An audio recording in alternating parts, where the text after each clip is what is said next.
So if, like me, you are a massive fan of one team or a fan of loads of teams from around the world, I have the perfect app to keep you up to date, and it is of course the OneFootball app. The reason I say this is because they are great at giving you the latest league tables, live team news, upcoming fixtures, player statistics from your favourite players from your favourite clubs, everything you need to keep you up to date with all of your favourite teams. And don't worry, they also have your fix of live football covered, with a match which you can watch live in the Serie A every single weekend for free using the OneFootball app. If you are interested, either use the link in the description down below or scan the QR code on screen now to download the OneFootball app today. Hey guys, welcome back to the AJ Analysis channel, where today I have to admit, as a Manchester United fan, I have been dying to say this ever since I started the channel. Today we are previewing Manchester United's Cup final game against Newcastle in the Carabao Cup. Today we're going to talk about what Newcastle will look to do from a defensive approach, what their lineup might be, how Eddie Howe will approach the game, and how Ten Hag can counter that. And for the purpose of this video, we are simply going to focus on Manchester United in possession against Newcastle and how Newcastle will look to defend. Yes, of course, Newcastle will have spells on the ball, however, to put it simply, today we haven't got time to cover that, so we are just going to focus on how I think Ten Hag will set up in possession. However, first of all, we need to look at what he's going to face, and I think the lineup will be something like this from Newcastle. Now, there are question marks over Joel Linton's fitness on the left wing, talks that we could see St. Maximin in, with Joel Linton going off injured last week. However, he does look like he's going to be okay, so I think it will be this 11 with Loris Karius, the former Liverpool goalkeeper, in goal, with Nick Pope suspended after quite a stupid red card last weekend. It looks like Newcastle will set up like this, so the question is, how can Manchester United break them down? How could Manchester United deal with the press? How could Manchester United progress the ball? All of those questions hopefully will be answered in this video, so let's get into it. So first things first, one thing that Manchester United could do to try and bypass the press is to go quite long, because we know that Newcastle will press in what becomes a very, very narrow 4-3-3 formation. And as I've been saying quite a lot recently, Manchester United don't have a ton of press-resistant players, so one option is to go up towards Weghorst with the long ball, then get on the second ball. I think that has offered a good solution for Manchester United in recent weeks. However, for this particular game, I don't think it works, because I think the workmanlike nature of that Newcastle midfield, we know how energetic they are, and we know how good they are in the duels. I don't think Manchester United would actually do a very good job of getting on the second ball in this game. So instead, for once, Manchester United need to find a way to play their way through the press, which isn't something we've spoken about for a while on the channel, so I'm actually quite looking forward to doing this. And it's not an easy task, because as we know, Newcastle are one of the best defensive teams in England this season. They press very well, and that is going to cause problems for Manchester United. However, there is one thing in the Newcastle press which I don't think is so great, and I think it will play into Manchester United's hands. And that is the fact that they are happy to let the opposition centre-backs have the ball. And in Lisandro Martinez and Rafael Varane, Manchester United have two pretty capable ball players. So I think what we will see is Martinez, but Varane in particular, being given a bit of time on the ball, because that is just how Newcastle approach things. That is their pressing setup. Isak doesn't tend to engage until a little bit higher. The plan here from Newcastle is that Varane will get the ball, step one way, and Isak will then basically step forward, step between Varane and Martinez, and stop the ball being played between the two of them, force Manchester United down one side of the pitch. However, I think if Manchester United from here move the ball quite quickly, this could really favour Manchester United.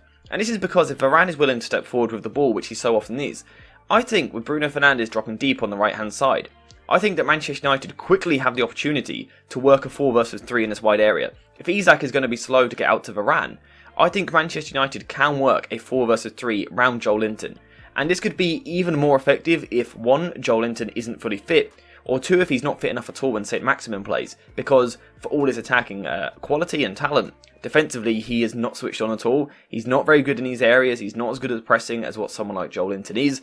So if St. Maximin plays, I think from a Manchester United in possession point of view, I think that would be a massive positive. Because I think what it allows Manchester United to do is build possession in these areas. So instantly, I think United could work that quite well. Now what's going to happen if Manchester United can generate these overloads is that they then from here have the opportunity to go a bit longer. That could be someone like Dalot playing long switched passes out to Marcus Rashford on the other side. Of course, we've got a picture that the Newcastle defence would be higher than this. I just basically can't do it because there isn't room on the presentation. But that would be one option for United. Dalot switching the play with long passes into Rashford. And the other option also would be passes down the line for Bruno Fernandes. Now, typically that probably doesn't sound like too much of an option because Bruno Fernandes isn't about his running off the ball into channels. However, against Dan Burn, not the most agile, athletic defender. Bruno Fernandes could have a chance there in behind if Dalot can get his bit of time on the ball in this 4 versus 3 situation. I think there could be the opportunity for United to find balls down the line here. This is also where the fact that Newcastle have no Nick Pope could come in big as well, because Newcastle really do like to squeeze their line nice and high. Now, again, I can't quite get it high enough on this presentation. However, the reason they are able to do this is because Nick Pope is such a good sweeper keeper. We've seen it all season. He's been the best in the league at this sort of role. Sweeping really high, we've seen him headering balls out in these sorts of areas. Is Loris Karius, a player who hasn't played competitive football in a long time, going to do the same? Is he going to be sharp enough? Is he going to read these situations correctly? I don't think he is, and I think this is again where Manchester United could hurt Newcastle at times. Again, if you can go more diagonal, out to someone like Marcus Rashford, I think you could hurt Newcastle here, because the defence isn't very quick at all, and if the keeper isn't going to be sweeping in the same way that Nick Pope has done all season, this does offer Manchester United a threat in behind. However, I think what is important to point out is that whilst United might work the overload here, they're not going to have tons of time on the ball suddenly. Isak will find the time to get over. Joelinton will get over eventually. And basically what Newcastle look to do from here is really crunch you to one side of the pitch. And their aim is, they want to force you towards the sideline. With their thinking being that if you are near the sideline is doing half the defensive work for them. Because it takes out 180 degrees of the pitch for the player on the ball. So this is what Newcastle will look to do. So yes, Manchester United will have chances to go in behind. However, there will also be plenty of situations where Newcastle come over. And this is why I would go for Dalot in the starting 11 for an extra bit of quality on the ball. A bit more composure on the ball as well, taking his time, taking touches, a bit more technical quality, a bit more, basically, ability to withstand the press. And this is a problem for Manchester United because, as I keep saying, from here, they aren't great at going through the press. And what Newcastle will do is really shift over to one side of the pitch like this. Almiron on the other side will come inside onto a midfielder. Newcastle will crunch the pitch. However, if Manchester United are willing to go backwards and round the press, I think they have a real potential to hurt this Newcastle team. We saw Arsenal doing it in, what was that game, in January, I think it was. And I think Manchester United could use something similar. The problem is, to do that, De Gea does need to be proactive. And at times, I would like to see him stepping out into the defence. And the reason for this is because if Dalot, now Newcastle have crunched over to one side of the pitch, if Dalot is now willing to turn around, go backwards, Manchester United, with Varane, De Gea and Lisandro Martinez, could work the 3 versus 2 up against Almiron and Isak in this area. Like I said, Almiron will come narrower, almost a bit similar to how Manchester United press at times. Almiron will come more central. This could give Manchester United the option to cycle the ball down the other side. And now, obviously, from here, they could be really dangerous. Luke Shaw is one of the best ball progressors in England, in my opinion. I've done a video on that the other day, assessing him, so make sure to check that out. Giving Luke Shaw the ability to step forward with the ball, having time to drive forward through the pitch, really could be bad news for Newcastle. Again, I think he's one of the best progressive fullbacks in the world, so this could be a real problem. As a result, potentially Almiron would shift over a little bit. However, this does then mean that Lisandro Martinez, who is very good on the ball, being left-footed as well, can find passes into Sabitzer. And then if Shaw is able to get round again, Manchester United can work this overload down this side of the pitch. It's a 3 versus 2 with Varane, De Gea and Martinez against Almiron and Isak. And then you can work almost a 3 versus 1, maybe a 3 versus 2 with Longstaff down this side of the pitch. So again, I think Manchester United can make the overload. And if they're able to do that, again, you have the opportunity to go into defeat for someone like Weghorst, overloading the middle of the pitch. That's very possible with Rashford being the runner in behind. Or you can play a bit simpler, go into Marcus Rashford's feet, and ask him to take on Trippier 1 versus 1. I think Trippier is a very good defender, but athletically, for 90 minutes, can he deal with 90 minutes of Rashford constantly running at him? I'm not sure he can. And of course, we know that Shaw has the ability to just clip a ball down the line for Rashford to run onto as well. I think, if Newcastle press, I think this is a rare pressing structure where Manchester United's system could actually be very good at getting through it. We will have to wait and see if that happens. However, what we've pointed out in this first few minutes of the video is that I think there are lots of opportunities for Manchester United to play their way around this press and then really go forward and hurt them. Because Newcastle are very one-side heavy with their press. So if you can come back and go round it, you can hurt them down the other side of the pitch. So before we continue with the video, I want to talk to you guys about where I got this shirt from. And you probably guessed it, jerseyfifa.com. They have kindly sponsored today's video and also sent me a load of free shirts for me to check out myself. And I can now really vouch for the quality of these products. They have loads of shirts to offer on the website. So if you are interested, head to the link in the description down below and check out Jersey FIFA for yourself. Now, if this is the case and Manchester United are playing through the press too easily, Newcastle are happy to collapse back into more of a mid-block, a 4-5-1 mid-block like so. And the question is, if this happens, how can Manchester United break them down? Because Newcastle in a mid-block are one of the best teams in the Premier League.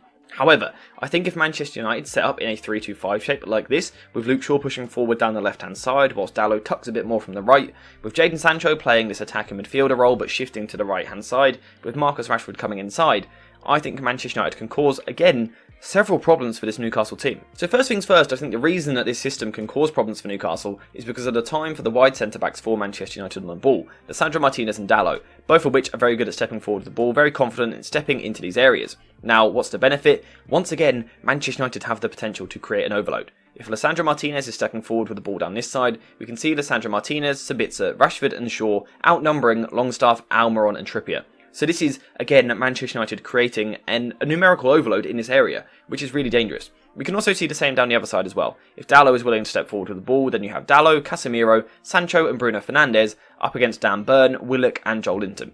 So, instantly, Manchester United have the potential to work these wide overloads. Once they have done that, I think the rotations in these wide areas will be very important. Particularly down the left-hand side, we know United are often very good at this, with Shaw, Rashford and Sabitzer regularly rotating positions like so, causing different problems, asking different questions of the Newcastle defence.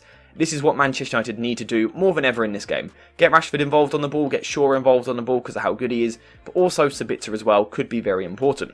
Down the right-hand side, the rotations perhaps aren't always quite as natural to Manchester United. However, with Jadon Sancho and Bruno Fernandes rotating positions, I think we could see something very nice there.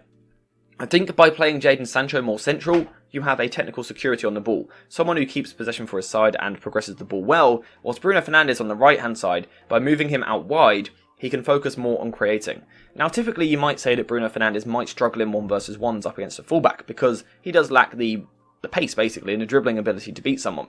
However, up against Dan Burn, again he's not the most athletic, he's not the most nimble, the most agile. I think Bruno Fernandes can have some success once again. And again, if the two of them are rotating, also asking different questions of this Newcastle team, pulling them into different positions, with Casemiro also occasionally helping out, United could cause a lot of problems. I think the important thing for United is that when this is happening, the other midfielder covers. So if Casemiro is stepping forward to create this overload, Sabitzer needs to cover inside. And if it's happening down the other side and Sabitzer is stepping forward, Casemiro needs to cover. This is a natural thing that Manchester United need to do, just to have some security in case of overturning possession basically. The potential for Manchester United to get forward doesn't stop there either, because what we can see in this shape is that Manchester United naturally, numerically overload Newcastle, not only out wide, but also in the middle of the pitch as well, with Sabitzer, Casemiro, Jadon Sancho and Marcus Rashford forming a box midfield, a box of 4 players around Longstaff, Guimaraes and Willock. And again, with Manchester United having quality players like Casemiro, like Sabitzer and Sancho, they really could hurt this team with Rashford being the spare man. Now the other option also is for Weghorst to drop deeper and form a part of this box, draw one of the centre-backs with him, then potentially Marcus Rashford can get him behind. Manchester United genuinely, I think, have the ability to work overloads all over the pitch. I think they can work them in these wide areas with these 4-versus-3s with the wide centre-back stepping forward down both sides of the pitch, but I also think they have the overload in the centre as well with Rashford, Sancho, Sabitzer and Casemiro.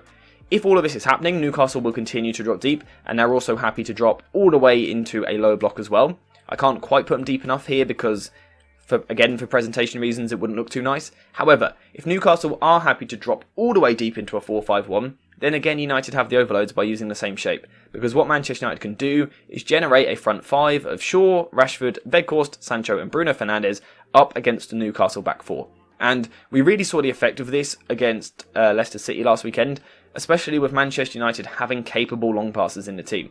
What this does, it means if Trippier comes over to Shaw, Schär on Rashford, Botman on Weghorst, Burn on Sancho, Bruno Fernandes is the spare man on the other side. So if you can go backwards to someone like Sabitzer, who then has brilliant long passing range, you can get it to Fernandes.